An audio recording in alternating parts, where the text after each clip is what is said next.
All right, everyone. I think we are now live. Uh, Welcome to Everyday Sacred Live Show. This is like number 4, I think. We've been somewhat consistent. Uh, I'm Michael. Also Michael. Yep, we've got the Michaels and the Shane. Welcome, and yeah, we're just if you haven't tuned into one of these before, we really just talk about it's a good time to talk about like live events happening now currently as it's being recorded. Lots happened in the last month since we did one of these. There's a lot to talk about on several different levels. So I'm gonna turn it over to Shane, and we can get started.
Mm-hmm.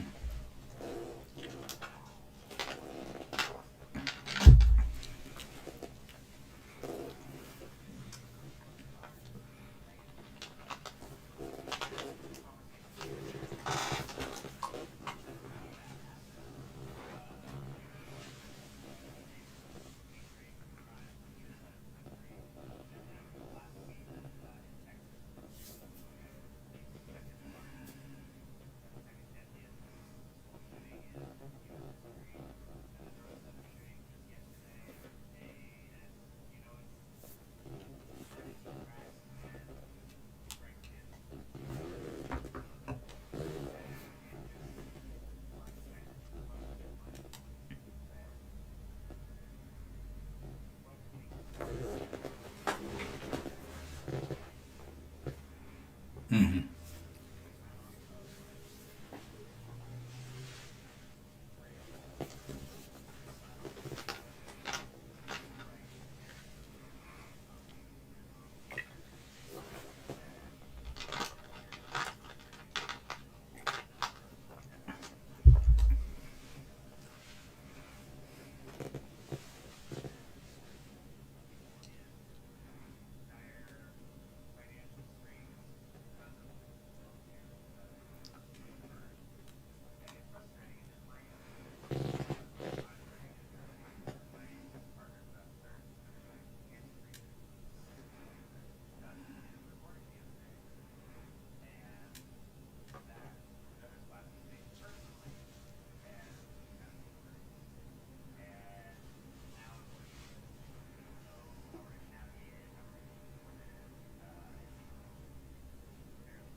Yeah.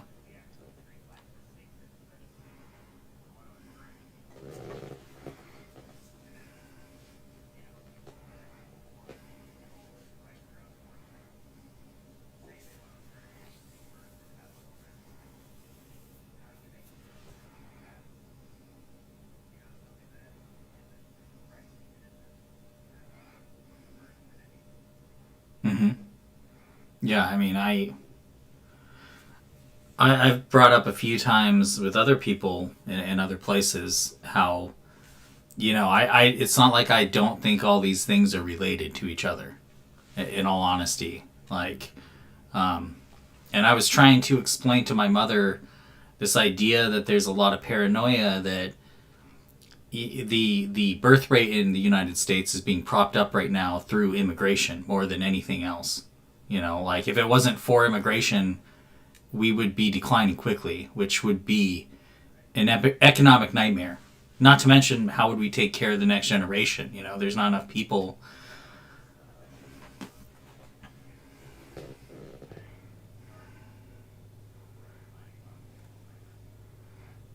Sure. Yeah.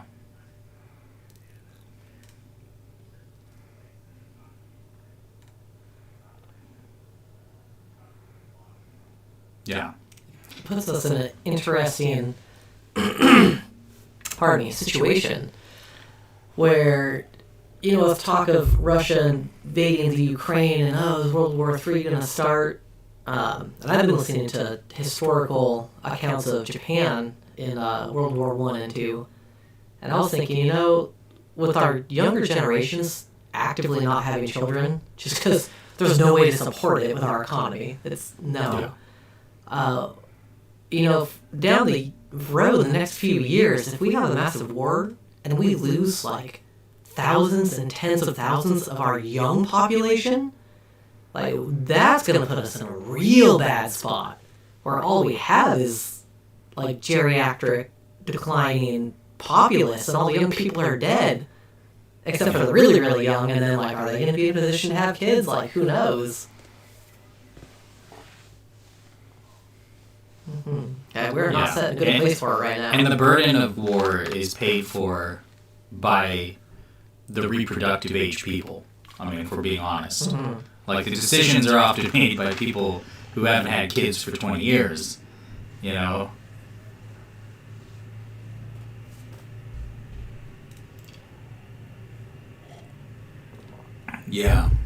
I've heard that term, and it's an apt one when, the president's...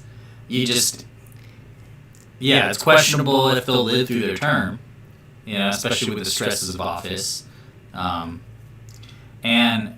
you people are often watching the president to see if there's any physical decline, if they give a speech and their hands are shaking or they have trouble walking. I think we saw clips like that through the last couple presidencies. Yeah.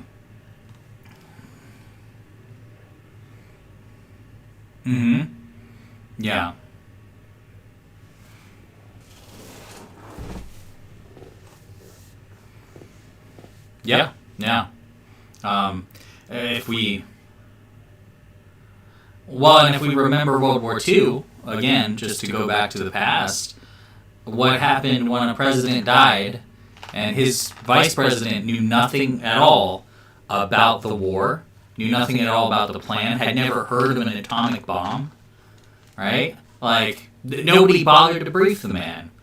And so, you end up with the haberdasher from, middle America, the failed haberdasher, as they called him, Truman, in charge of a weapon that, let's be honest, he had no idea what it was, he had no idea how to handle this. They say he cried when he heard he was going to become the president, and he said, "I'm not a big enough man for this." Like, he didn't even know that the president was obviously going to die. Everybody around him did. And he was a vice president, he wasn't around him. Like, they hadn't bothered to talk to him. And so, he got thrust into some of probably the most important period in American history, in my opinion, which was how to handle the atomic bomb. And we're not even sure that those decisions made back then haven't killed us yet. It hasn't yet, right? Well, we know it hasn't killed us now. But, there's a lot of seeds that were planted, and we're going to see what we sow from that. And so far we're still here, but you got to be able to trust in the president. And in times of uncertainty, and right now I don't think there's another atomic bomb, but, I mean, yeah. Oh my goodness. And Yeah. Well, we've been in a really, relatively speaking, long period of peace, quote unquote, as far as human history is concerned. There haven't been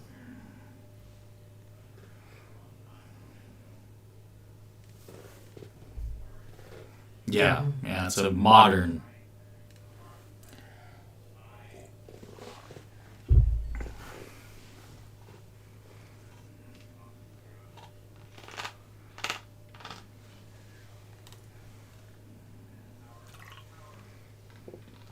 Mm-hmm.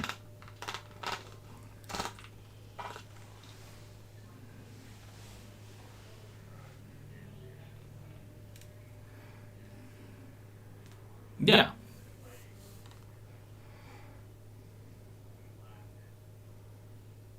A week.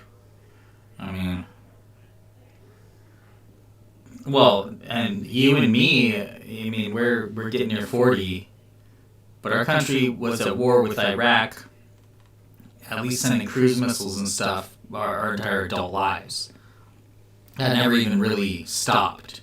It just became quieter and nobody paid attention for a while until we invaded when we became adults. I mean, when I say adult lives, it's like I remember the Gulf War. I thought my father was going to serve in it.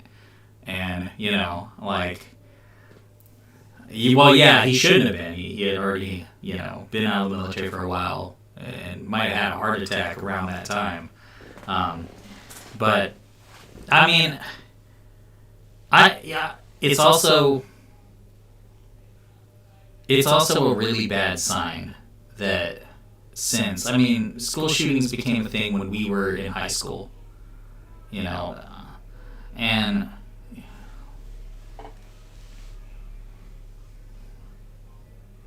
sure, yeah, especially this last shooting, yeah, and yeah.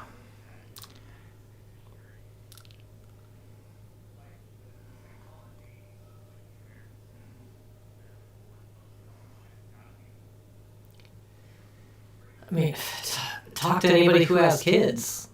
They all have depression and anxiety. It's not even uncommon anymore. It's almost taken for granted. And it's so fucked up that, who probably, the last Gen Xers or the first millennials, somewhere in there, getting to a point at 18 years old where you're convinced that your life is over and you're going to take as many people with you as possible on the way out, became something that we have drills for now in school, And I think, by all means, we need better gun control. I mean, this is just absurd. But we're the only fucking country this happens.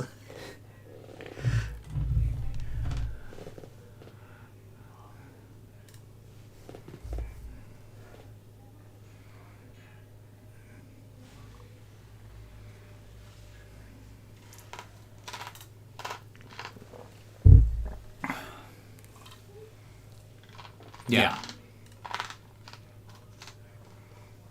Yes.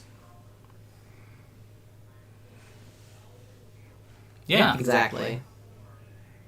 And we didn't seem to produce them. Yeah. Great Britain had a shooting. They don't even have access to, I think the guy had, a single shot, yeah. Yeah, and I think he had a single shot hunting rifle. He had to reload in between shots. But they've had one or two, Yeah.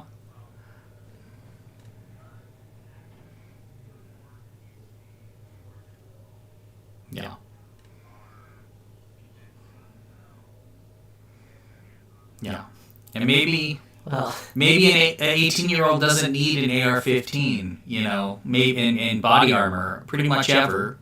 Let's up the age on some of that shit a little bit, maybe, because I do think you get to a point where you realize, everybody just acted like my life was over if I didn't try hard enough by 18. Once you get to 20 something, you kind of understand, oh, that's all crap. Like, I don't have to go to the best college. Yeah. And yeah, family life's bad. You can walk away from that. You can get out of that. Believe me, I know what it's like to have a hard family life growing up, but, you know. I mean, yeah. When we were at the age where it was time to get away, yes.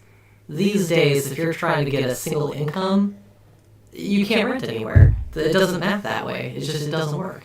I don't know how you do. You'd have to live on the streets, like literally, with a full-time job. You live with like 4 or 5 friends. But not veering off.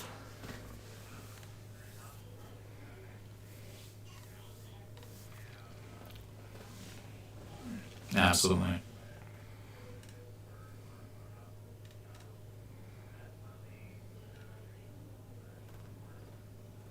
Mm-hmm. Veering back to the gun control. Well, let's have you finish and I'll veer back. So I'm on the total opposite end of the spectrum. I was barely 18 when the government was like, "Dude, do you want to throw a grenade? Do you want to join the military?" And I was like, "Fuck yes, I want to throw a grenade. Like, who doesn't want to throw a grenade?" So I'm on the other end. I'm like, yeah, everybody should have weapons and body armor to protect themselves from the government, not from other people. And everyone's like, "Oh, that's crazy. The government's not going to come for you." Well, look at BLM. Look at BLM. BLM was a perfect example of, hey, I'm going to peacefully protest this thing that's really terrible. And the government's like, well, but let's come at you with weapons. Like, it is a thing. It happens.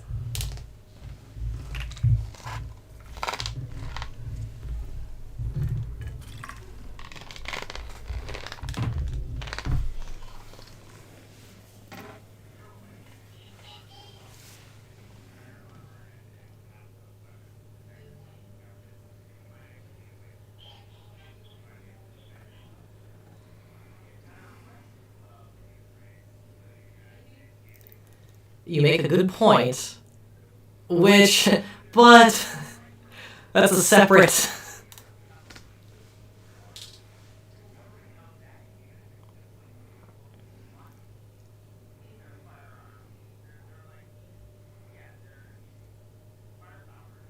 way out classes. Yeah. Well, that's why you need the numbers.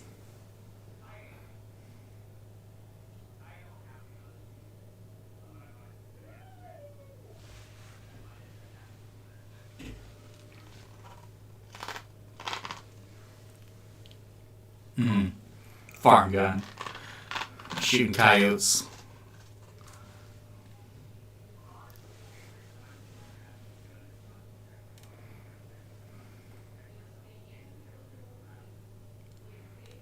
That's fair. Because, I mean, does...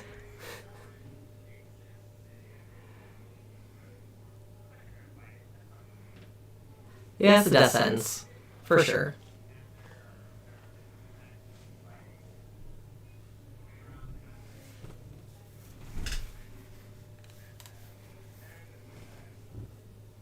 Yeah. And I mean, we're at a point again where the young generations are coming in basically without a hope for getting by financially. And we have a government that is fundamentally racist from its core, as you brought up, which just does not line up with, people's thoughts and feelings these days. How much longer can we sustain this dissidence of how people feel and what they need? And it's rough. Yeah.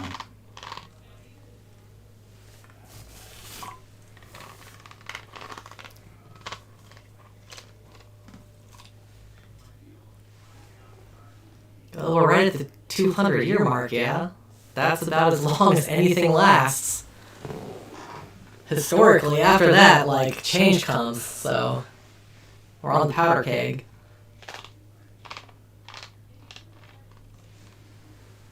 Yeah. I mean, there's been a lot of governments. If you look in the ancient world, some of them lasted,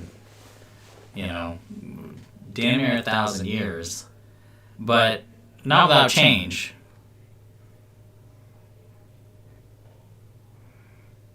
Yeah, it's an old one.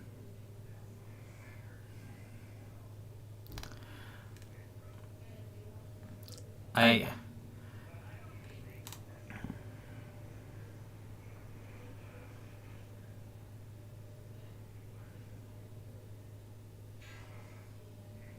Yeah.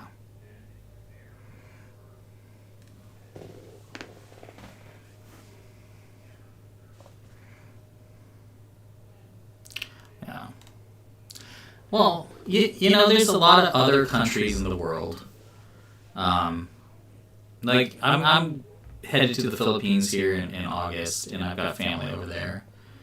You know, and they're compared to the United States, they're a pretty poor country. People's prospects are not always great there. You know, you're lucky to get enough to build a primitive house in some parts of the provinces and things like that, and raise a family. You know, piece it together. Yet I feel like time and time again we see people in situations like that don't. You know, maybe there's violence and stuff, sure, but they're not shooting up schools in the Philippines, as far as I know. They're not shooting up schools in all of, like, if it's like we don't have enough money to care about our lives, can't really be the problem.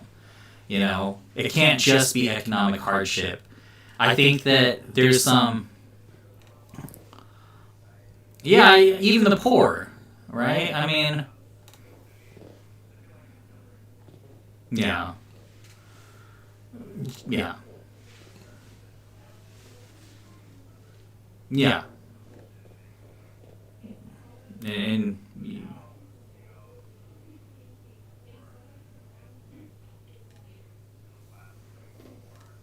mm-hmm. We've got our ultra rich. And we have no, like, societal kind of upbringing or structure or values to point towards taking care of the destitute or even the elderly now. Like, how would our generation take care of our aging parents? Like, we can't support ourselves. We're waiting for the Japanese to build robots. Yeah, right? Basically, right? Robots are going to do it.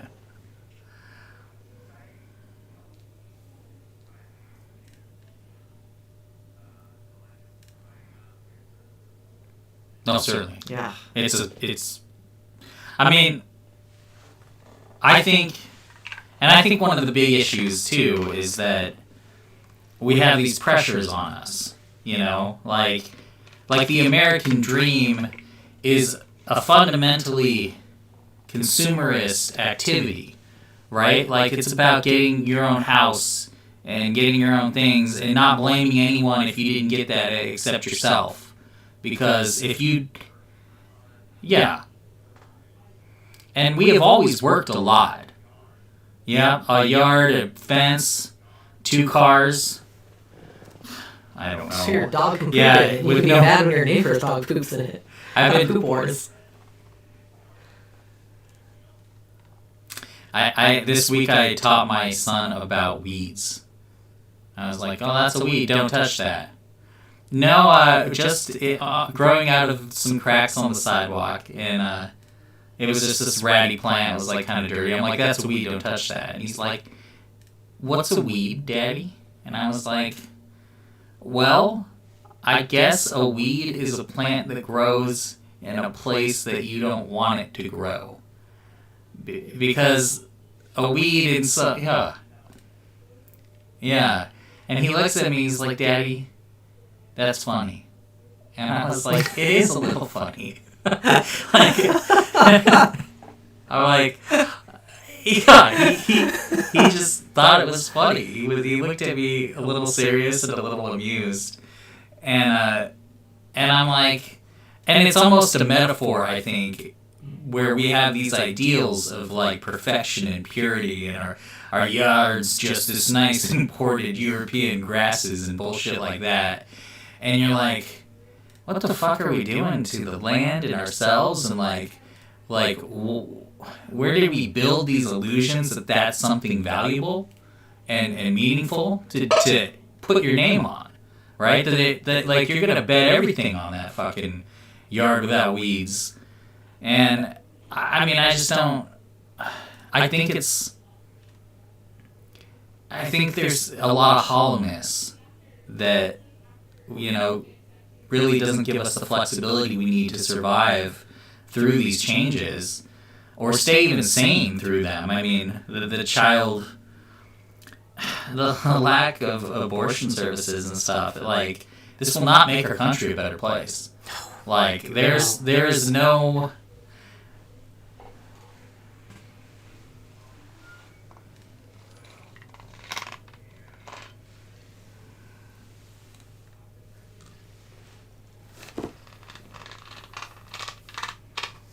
Mm-hmm.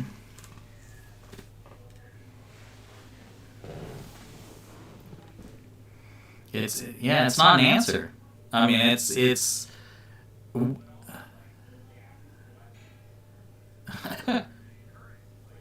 well, yeah.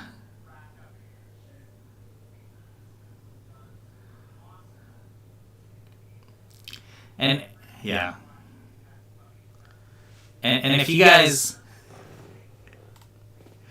Oh, man. Well, that's only slightly less realistic than the pistols you see that shoot 1,000 rounds. And I'm like, that holds 6. No, yeah, they're silent. God.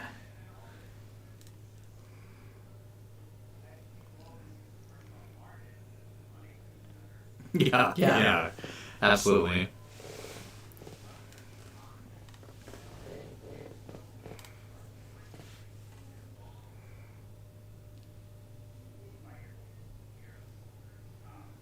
Yeah.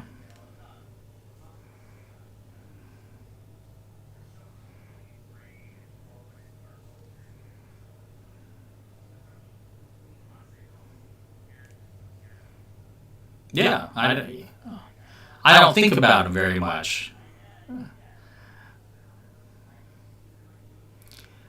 Yeah.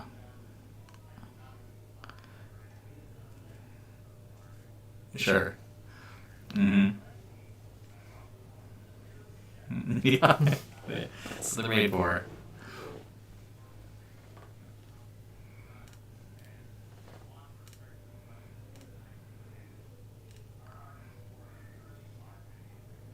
Yeah.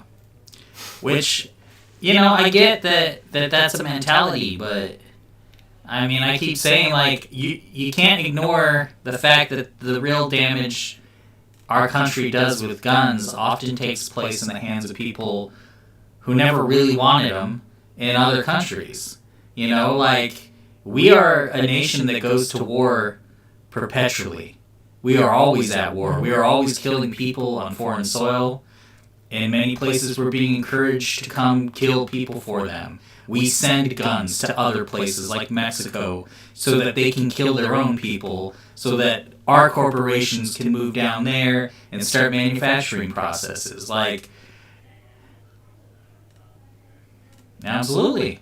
And make ourselves destitute in the process, but make some of us very rich in that process. And I think it's all these things are coming together inside of our country in the worst possible way. And I don't think that there's a maliciousness behind it. Sadly, I think this is just a lot of greed and a lot of, like...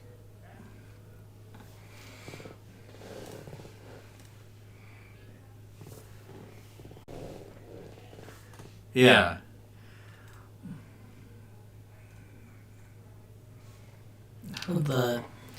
I think it stems from 2 issues, right? On the one hand, is we have a serious mental health problem in this country. Like, there's no arguing that. And then... No.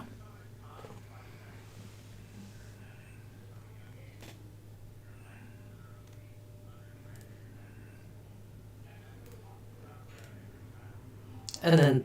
Oh, absolutely. Mm-hmm.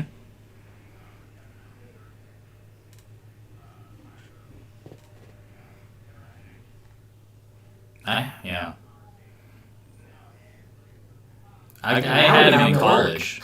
Yeah, at work. We have an actual documented plan. I had to tell my guys about it today. I'm like, hey, if someone comes in to shoot us, this is what you do.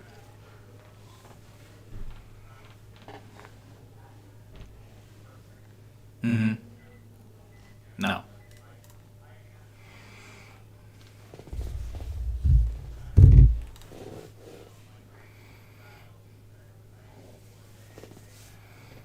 Mm.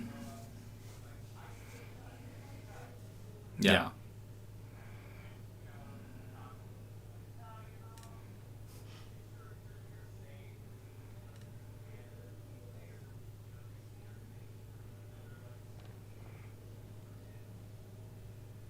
Mm-hmm.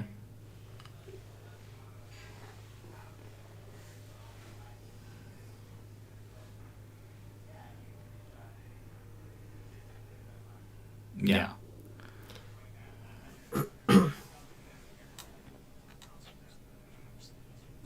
Or homeschool them. You know, except that they're taking place in malls and fucking concerts and where are you going to take a kid that even in our pagan group we had a armed guy show up once. It was a little weird, you know, and it's just like it's so hard to deal with. And like why you would take a gun to church, I do not know. I think, well, I mean, I am also well aware that somebody saved a bunch of people's lives in a church by shooting a shooter, but it's not normal, okay? Like, it just isn't. And I don't care if it's an answer. It's a bullshit answer. Because,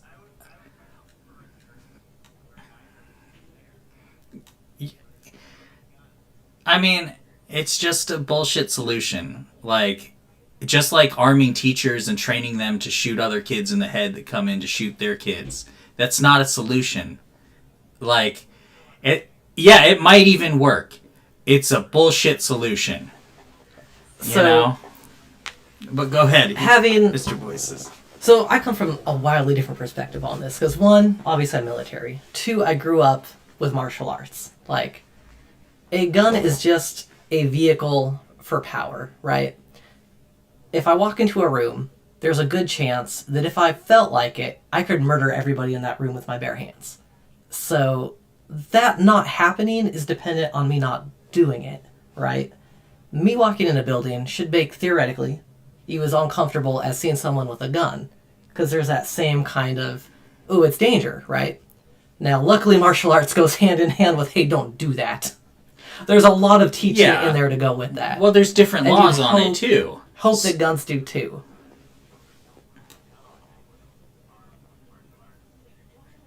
Exactly. So that's the everyone should be armed argument that I have, right? Because then you can see that balance.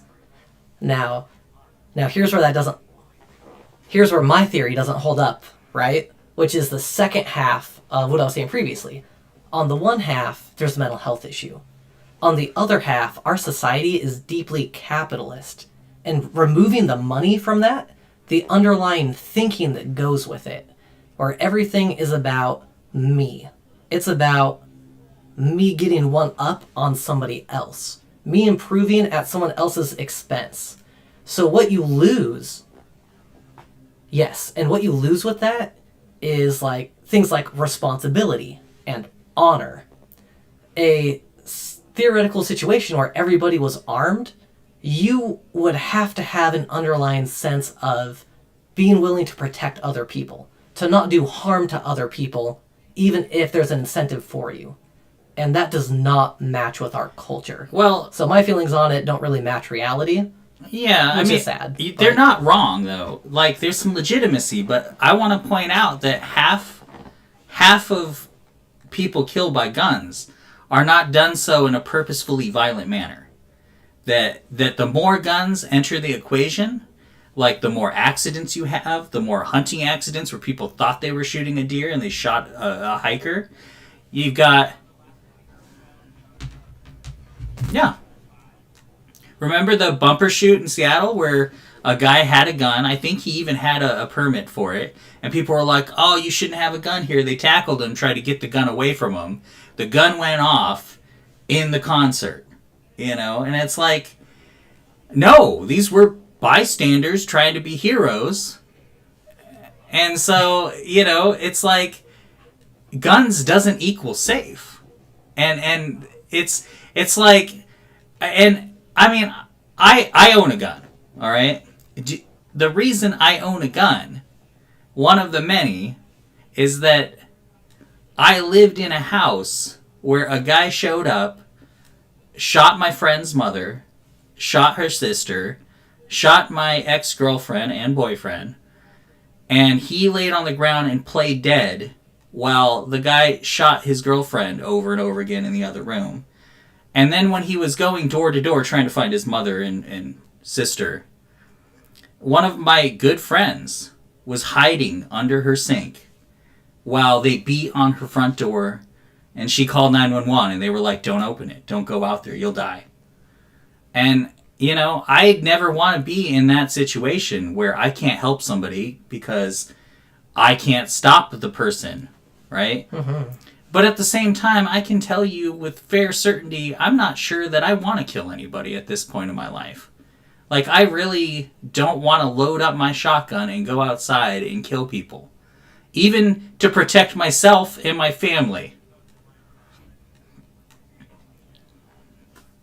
And I don't think that that's weird, right? It's not out of cowardice. So, that is so normal. So normal, in fact, that after the Vietnam War, a lot of research went into how come our forces met the enemy forces and neither of them shot each other. Yeah. And so training since then has been geared away from hitting, like, ambiguous targets to people-shaped targets to help people better kill people in wartime because people are so opposed to it. To make it more mechanical. Yes, because there's a human aversion to it. Yeah.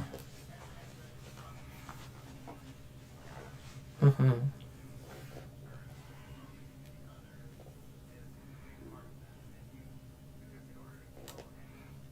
You have to dehumanize them. Mm-hmm. Yeah.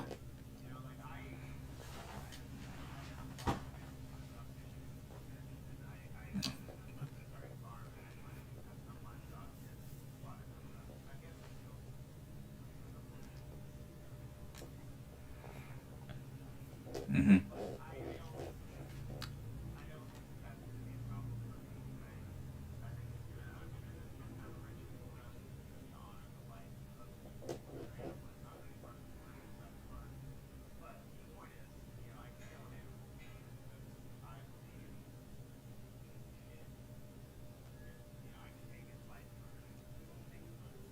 At a certain level, it's necessary, right? Mm-hmm.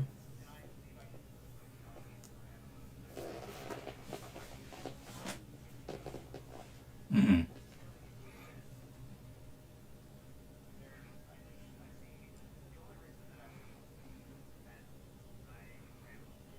Yeah.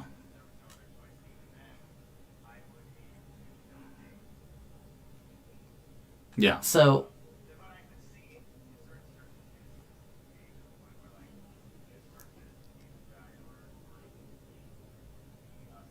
To stay safe. statistically, this is a very unfortunate statistic. A lot of people who do encounter like a home invasion scenario and who are armed freeze when it comes time to shoot the other person. And then obviously horrible things happen to them. So this might sound wildly controversial, but I would very strongly recommend that you do some mental exercises for if you find yourself in a life or death situation, or you need to protect someone, or they're going to be killed situation. Work yourself through that process of, okay, I'm taking this person's life now. Because if you're not prepared for that and you freeze, awful. I know. I do know some people that I'm not going to name names, but I know a guy who I strongly think is mentally unwell, where he like quit his job and didn't want to tell his wife, so he like got in his car and went to work Oh, that's the most serial killer stuff ever. Right? And I hung out with him. And he imagined constantly scenarios after his child was born.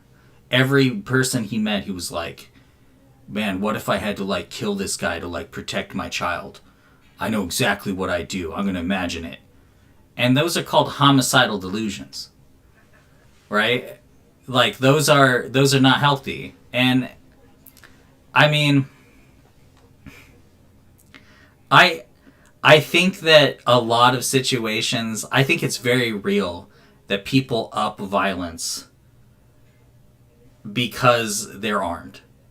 And I think that there are studies to back that up. Now, gun studies, take them all with a grain of salt because they all have something to prove, in my opinion. But I mean, I know people with a fiery temper, and you see them getting in screaming matches, I mean, for those in Washington State and those outside of Washington State, you might not know what a fairy line is.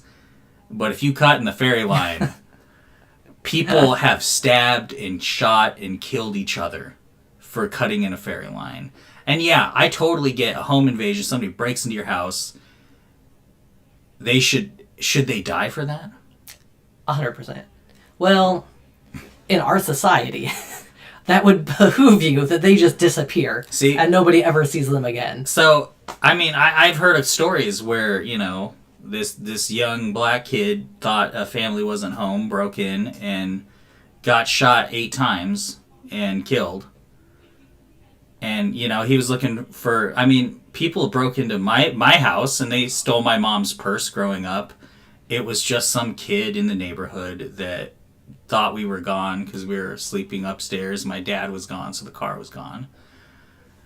Do I think... The one guy was 12 years old. Do I think I should have put 6 shots in him? No, I don't. Like, I don't think that's a death sentence. I don't think it's worth killing somebody because they broke into your house. Now, I think there have been situations where people broke into a house and killed a whole family. That's absolutely true. That goes back way far.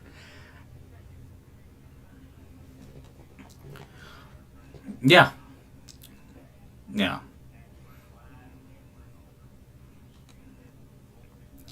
Absolutely. I was planning to move in with them, not in that house. But, yeah, and then I moved in a month later. I even helped take care of the guys. I had to help take care of some of the shotgun wounds and clean them. You know? Get BBs out.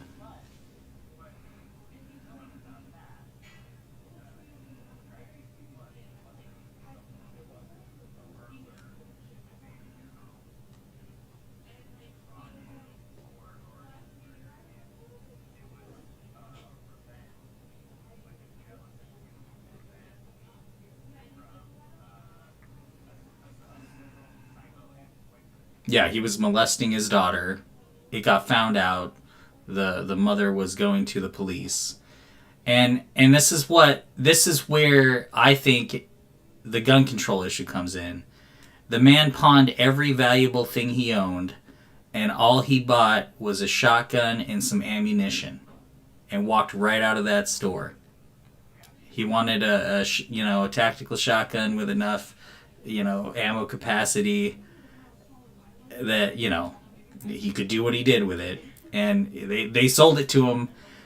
And nobody questioned, like, you don't need your television anymore and your laptop and everything you own. Okay, well, that's a little weird. All you want is a gun and ammunition. And that gets back to capitalism. They're just like, oh, we're taking this guy to the cleaners. Yeah. We'll make such a profit off all his stuff. Yeah. He was, he even had money left over. He must have got a good deal because it was in his pocket after he put the gun in his mouth. They thought it was the guy, my ex-boyfriend's coat, and gave it to him. And he was like, what the fuck? This isn't my coat. Oh, there's money in the pocket. There's like $250 in here. He's like, silver linings. Really? So, but I mean, he has a dark sense of humor wherever he is. He'll laugh a little, but Yeah. So If someone breaks in your house, should that be a death sentence? Like, that's a hard thing to say yes or no to. But are you going to stop them and have a conversation and be like, hey, do you want to have some tea and do you need some money? Or if are I'm you being trying to honest, stab me and rape me? Like, we're not going to have that conversation. no, if I'm being honest, I might have that conversation while I'm holding my double barrel Winchester to the guy. Good time to have that conversation. And I tell him to sit down, and I find out. And that's the thing. For me, the gun, if anything, is probably more of a deterrent, and it's meant to be used as such. And the only time I'm ever going to point it at somebody is if I am understanding that, there could be violence here that could take place, and I might have to use it. And that's a big if. But most people, even in our country, are never going to be in that situation. Sadly, what's more likely to happen is my son, I keep it locked with several locks and things like that. That makes it less useful in a home invasion situation. But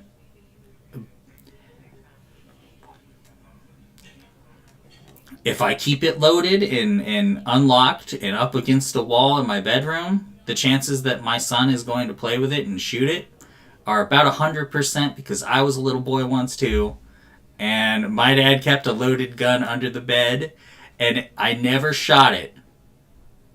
But I'll be damned if I didn't play with it at least 4 or 5 times. And it's pure luck that I didn't kill somebody, myself, my brother or sister with it, or just somebody in the house next door.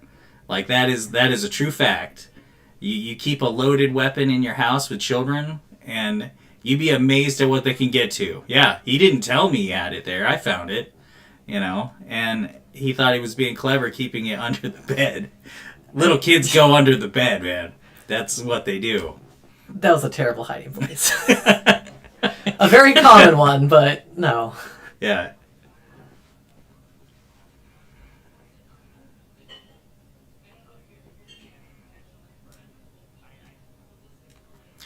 Yeah.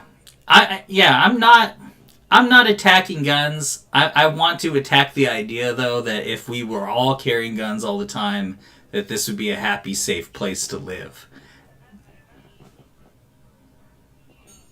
Yeah.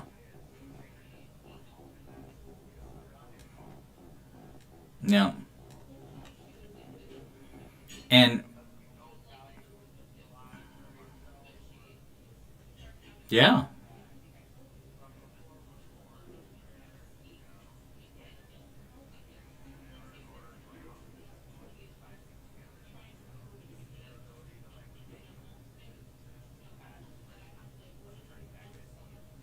Yeah. Yeah. And it's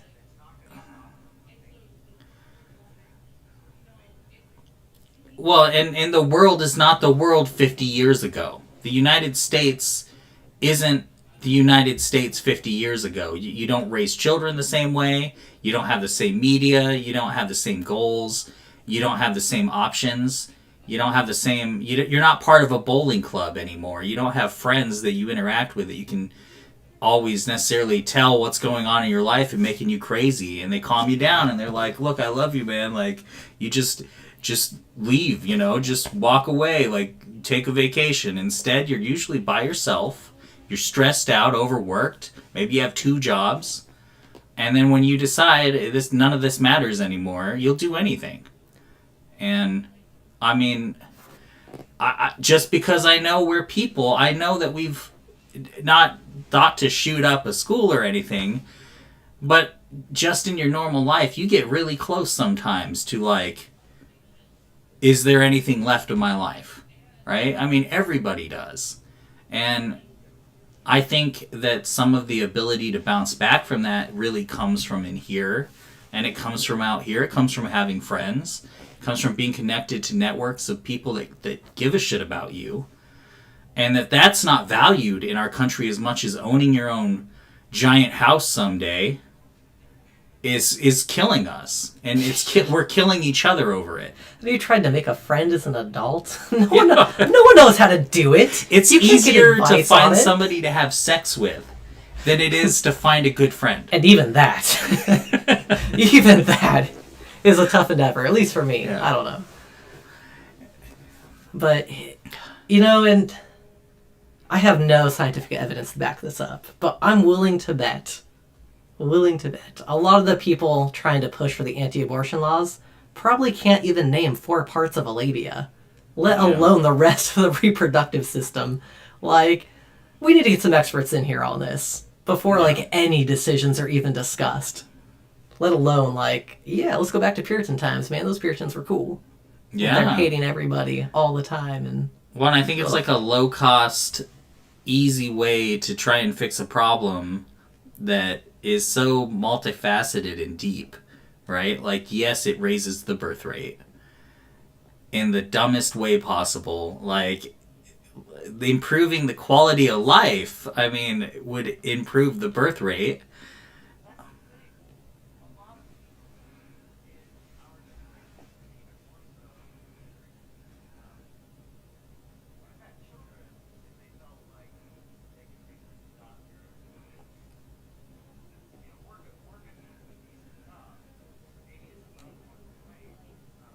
Get through college, right?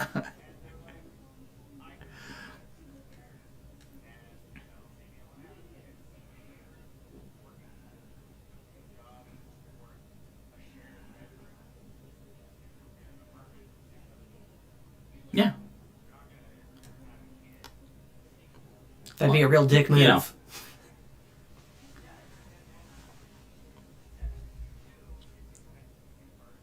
Mm-hmm.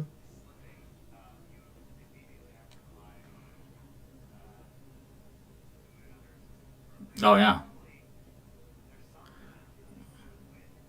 Oh, yeah. Well, and that's part of the problem. If I'm being entirely honest, it is easier to have a kid if you quit your job.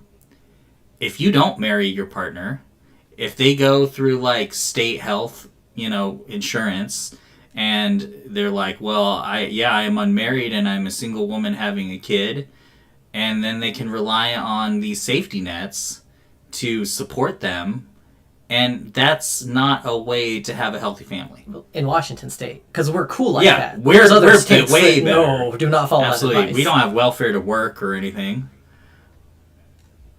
Yeah, you can get Melina here, you can get a midwife, have birth. But what did that cost society?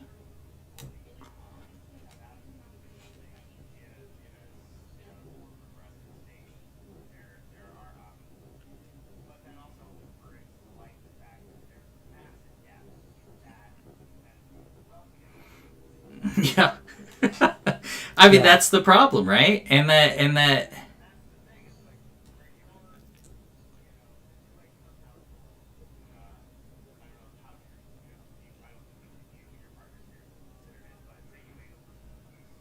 yeah.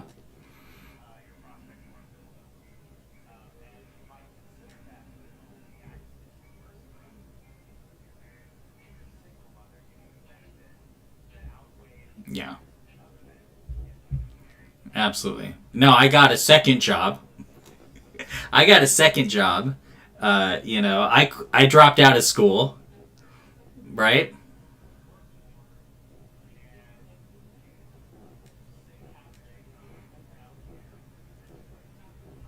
Yeah. Mm-hmm.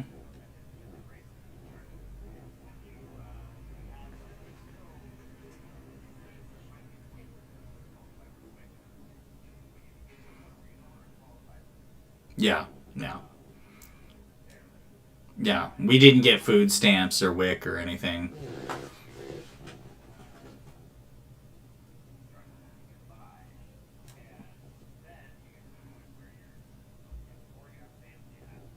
Mm-hmm.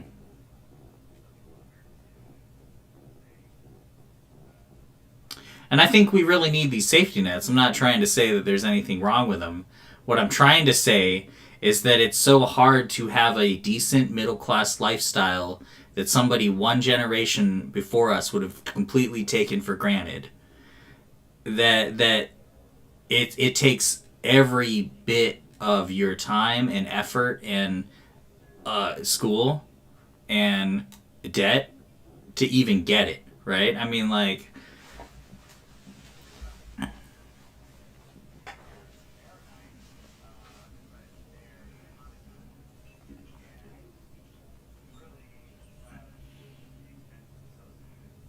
Yeah.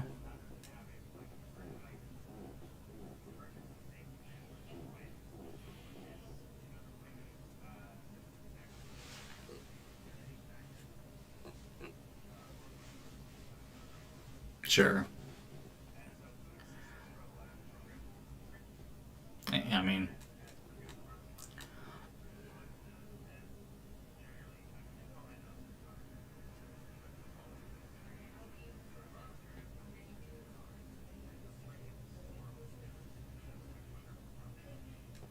hmm,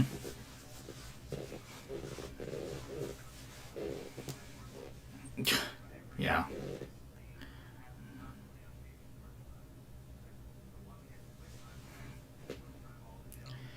Oh man, there's three that you can get through WIC here in Washington, um, and they're kind of quite possibly, and it's three, and and I think to get one of them, you need to like have a baby that.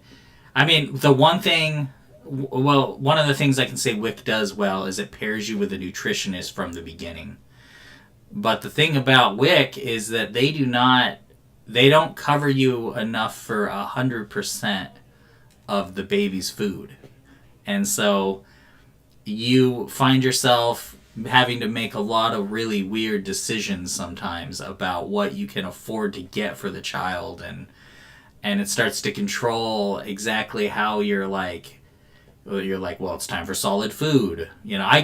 I'm a licensed foster parent or foster care parent, and so I had to go through this process with a nephew of mine, and it's incredibly complicated.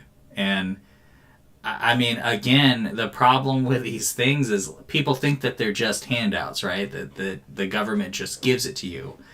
But navigating those systems becomes a part-time job, I can tell you. You know? Yeah. Yeah, because people could work. Oh, certainly. Yeah, I didn't think you were.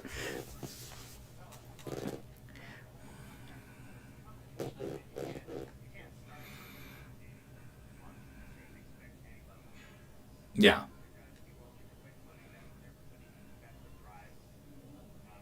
Yeah, it's like a second economy. Hmm. Well, Sutton's not working. I mean, yeah, we've got a problem now.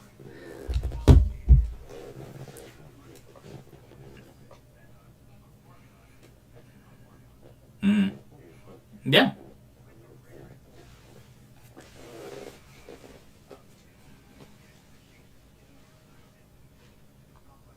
Yeah, but I think that's the FDA's job. Yeah.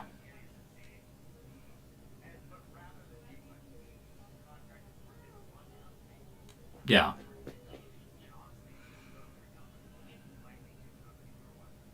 Hmm. Yeah, just different brands under one company.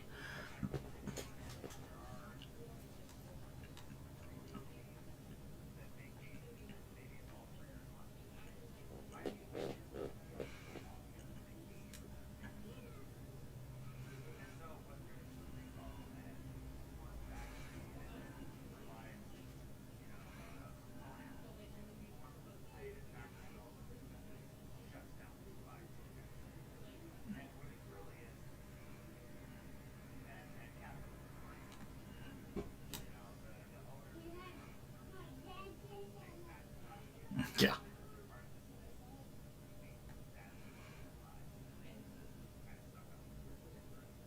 Hmm.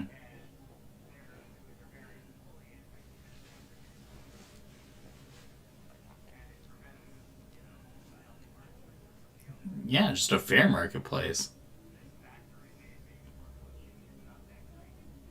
Yeah.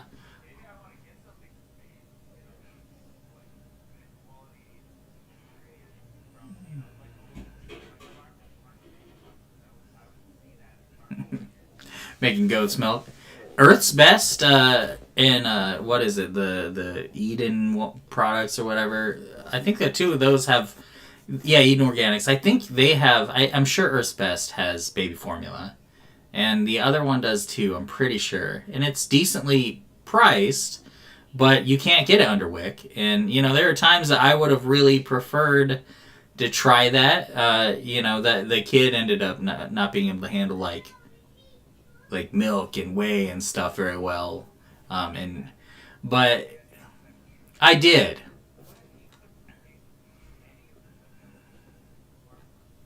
Yeah.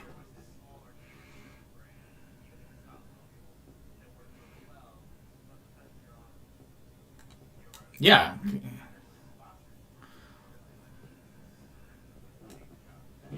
Yeah. It's a tough thing.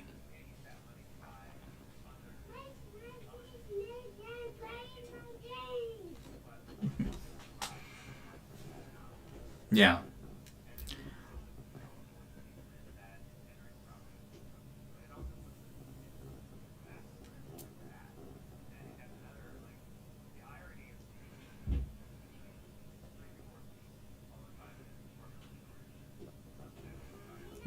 Well, so this goes on a big assumption. And the assumption is that quality of life matters. And certainly to me it does. That's my whole argument why we should have abortion, is because if you have a family where social services is getting involved because the dad is putting out cigarettes on the child, like that's an issue. And for me, we need to address that. For a government, it doesn't matter. Because when you're talking about population at a governmental level, you're really looking at two things. How many bodies do we have that we're taxing? And how many bodies do we have that we can send to war? And in that kind of thinking, I don't think there is a place for quality of life, other than poor people tend to go to the military, as opposed to rich people, so maybe them being poor is a good thing from that standpoint. And that gets in some interesting stuff, right?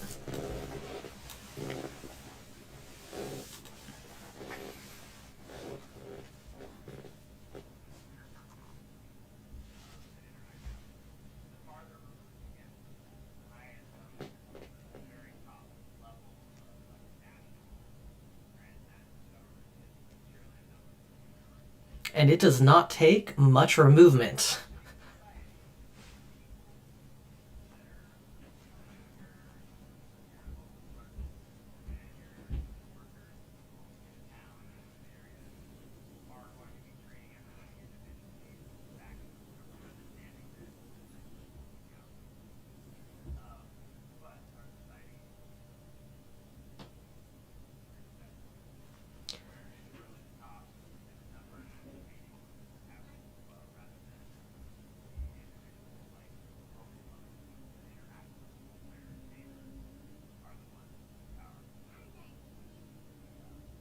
And that separation only needs to be a small amount for it to totally disconnect people.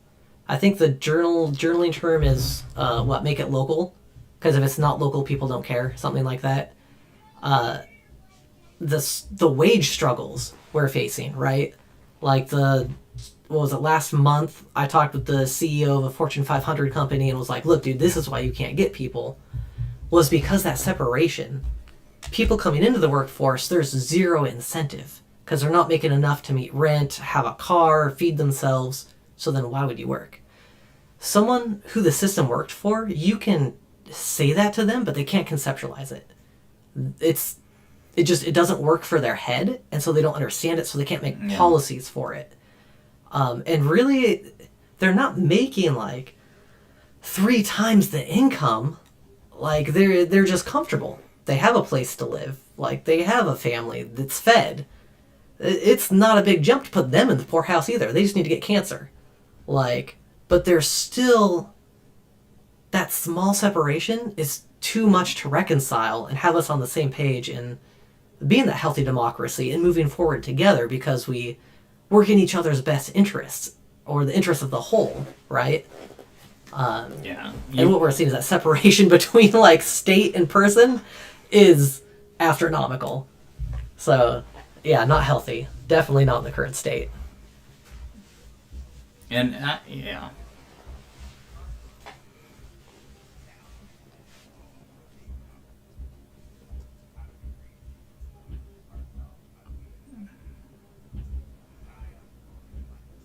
Yeah. How do we put more humanity into the government?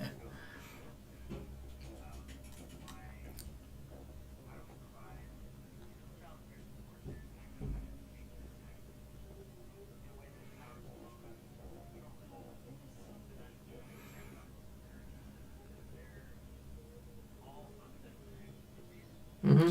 Yeah. Yeah. Well, and they do it by well, and I think it's motivated by things like product advertising and consumerism and capitalism, like shoving down our throats like that buying a new Tesla is the road to happiness and meaningfulness in your life, and it's status and power, or owning a gun is, like like people are trying to sell you the guns. I mean, it's a huge industry, and when you see somebody that gets bit by the bug, and you're like, I know you're a cool guy and you're sane, so it's not freaking me out, but I know this is gun number like 28, and like if you were collecting poisonous snakes, I would be like, I think you have enough. I really do. But I also get it. They're neat, they're fun. Men love toys, they love tools, and you put them together, it's kind of like a gun, and they're neat, and they become a collector's thing. But that is a huge industry, and it's being fueled by media, right? I mean, how many people have never even held a Glock, but they know they want one. They don't even really know what it is or how to operate a Glock. Don't even know that like a 9mm is called a 9mm. They just think they're all Glocks, and they hold it sideways. Oh yeah, no, and because the movies make the guns cool, and of course people want to buy them, and even people I trust. I'm not like trying to knock on gun collectors, but it's just another consumer thing. Yeah.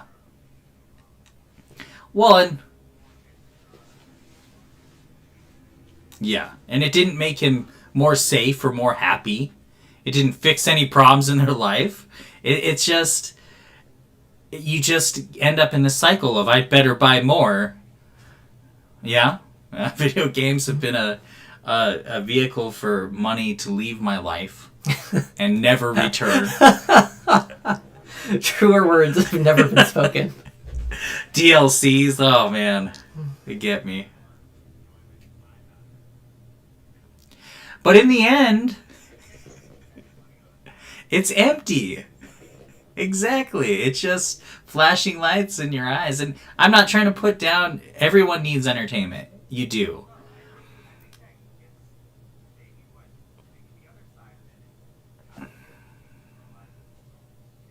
Mm-hmm. Yeah. And it's not just about becoming a doctor, right? And having more money to buy more things with. It's so much more than that. Mm-hmm.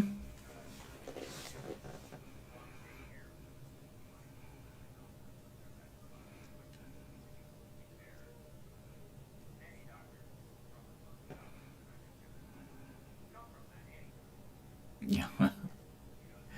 You haven't seen a lot of military doctors. Yeah. Yeah. Sorry. And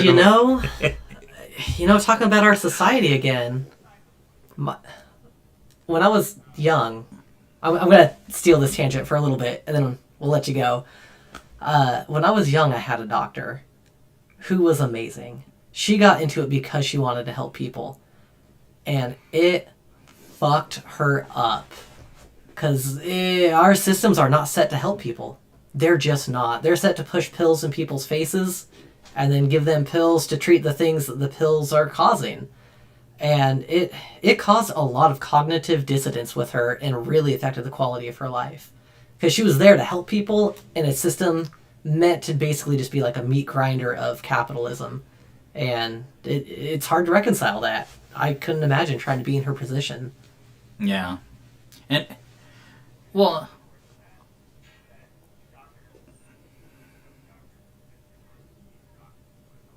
yeah.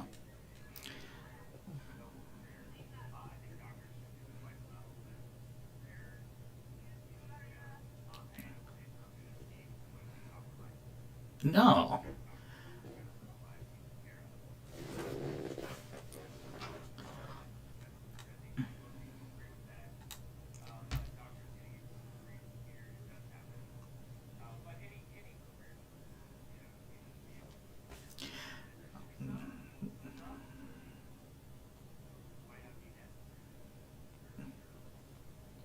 Yeah.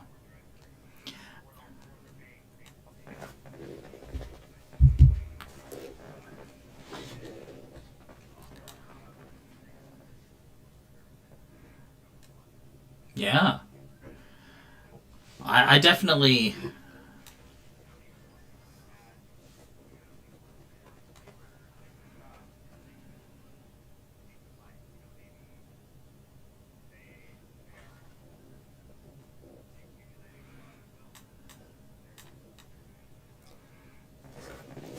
If if anybody should go home rich at the end of the day, it's the person who cleans the shit off the toilets. Because Yeah. those people are heroes. Nobody wants to sit on Nobody a poopy wants that toilet, job. and I don't want to clean it. Especially if it's stranger's poo. Whoever's willing to do that, that person needs to be rich. Well, yeah. The whole unskilled labor idea is bullshit. I mean, it's just this made up thing that is like, well, you don't deserve a living wage because people can easily learn your job, and it's like, well, so I mean, that doesn't mean that yeah.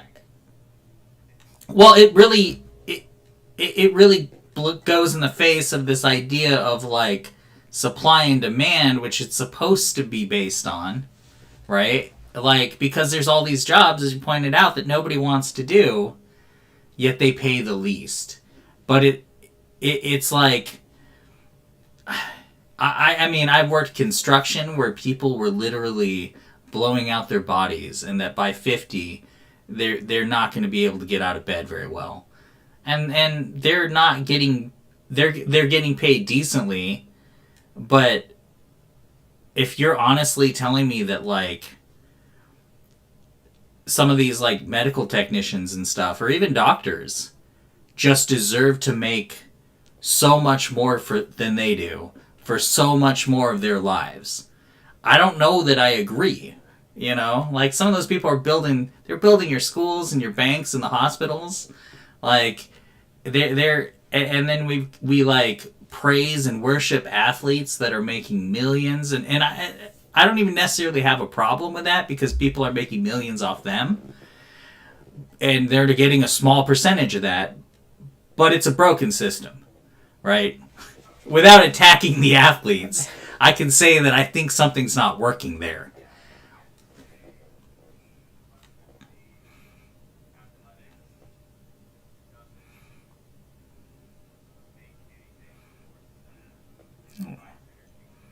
Yeah, which our movies do, the games. You,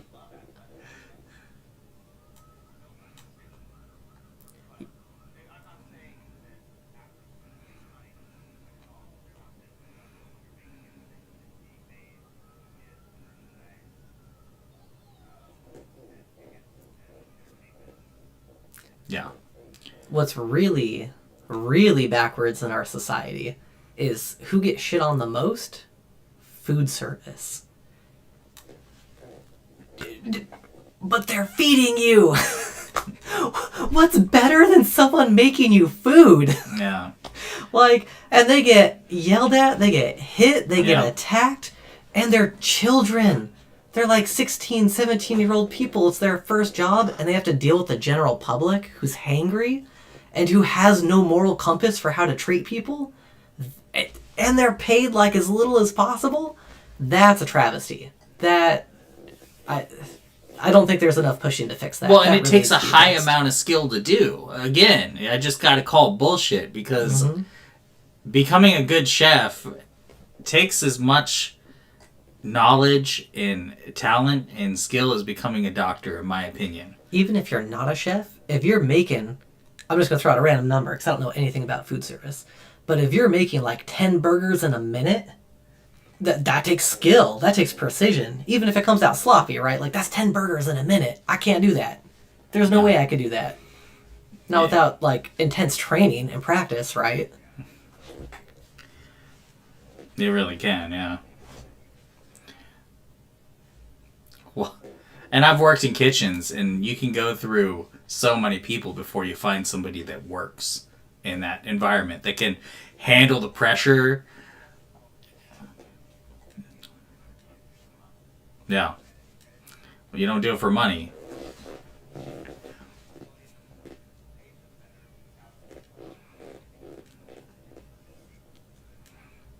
Yeah. Mm-hmm.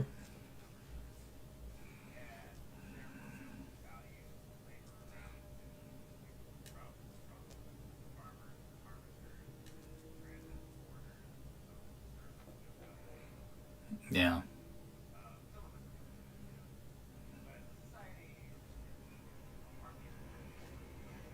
No, no. Well.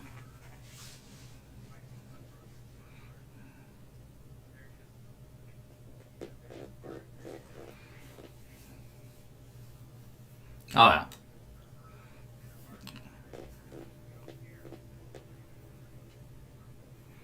No.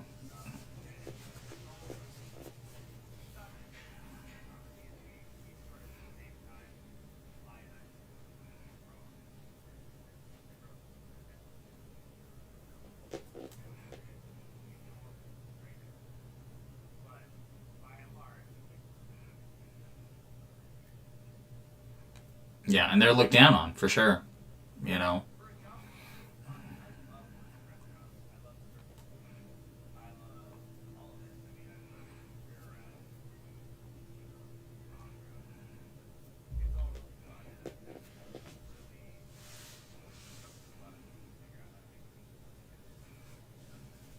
Mm-hmm. No. Well, I think we have topped the hour mark. We're an hour and 17 minutes in, so we should probably tie this up. I think we ranted pretty well. That was a big rant. I had some parts that I really enjoyed there, and I feel a little better. It was a little cathartic. Um,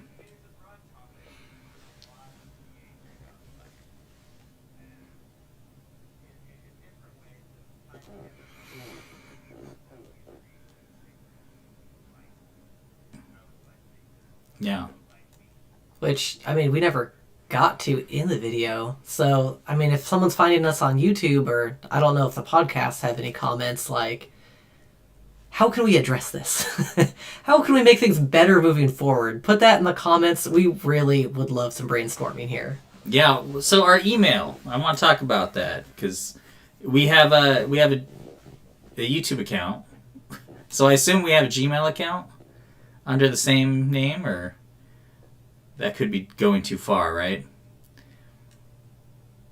I was wondering if we had the Everyday Sacred Media at Gmail. I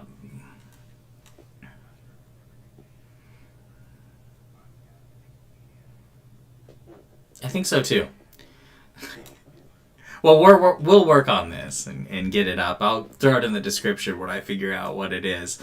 I know that our hosting service for the podcast, which this is never going to get to, does have some stuff to reach out. But here, I'm not so sure. But we've got the comment section, so we'll be paying attention. But thank you, everybody. It was great to chat and get some of this off our chest, because I think we all suffer a little when this happens. We are the survivors of this, and we have to live with this, and people that we love are always affected by it. I mean, our families. So, this is a problem we're all dealing with, and it's good to talk about solutions, because I know that I sure as hell don't have them. And but this is our attempt at trying to figure out a way to even talk about the problem. So, which people need to do. Yeah. I'm just tired of getting hung up on politics. I'm tired of making it about who you voted for president. I really don't care. At this point, I would just like some damn answers, and I would like some action. Whoever you voted for, I don't care.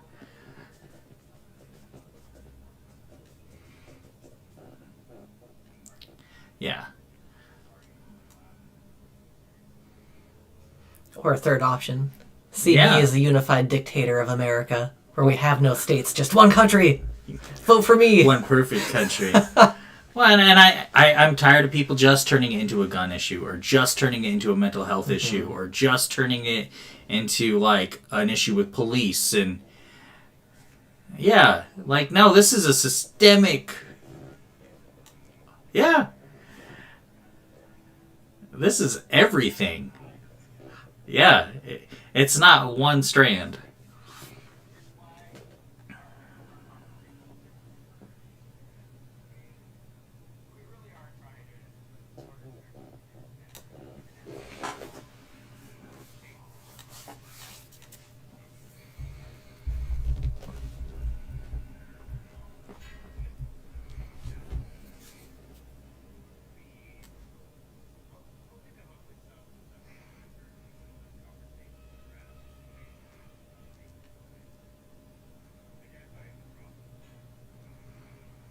Mm-hmm. Yeah. All right, well, thank you. No, it's okay.